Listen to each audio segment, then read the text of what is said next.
تقولي ايه الايات انها خلاص هتجوز وتسيبنا؟ اتفضلي. بسم الله الرحمن الرحيم. بسم الله الرحمن الرحيم. الصلاة والسلام عليكم ورحمة الله وبركاته. مبروك، وعقبال بقى يعني اي حاجه جديده برضه. اول حاجه قولي تاني.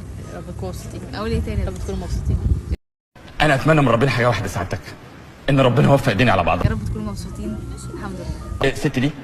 الست دي يعني المستحيل حضرتك ممكن اطفالها برقوق. مامتهم هتبقى ايه؟ برقوقه برقه. تبقوا ازواج كويسين، أزواج تفضلوا تحبوا بعض للابد. تحبوا بعض الابد. نستودعكم الله. السلام عليكم ورحمة الله وبركاته. دلوقتي هنسال الدكتور محمد يقول ايه الايات نثبت انها اتجوزت وعلى صوتك. اقول لها الف مبروك يا استاذ ايات، باذن الله تبقى اخر الاحزان. ربنا يجعلها اخر الاحزان. كان يوم اسود يا عطيه. ربنا يوفقكم في اللي جاي وربنا معاكم.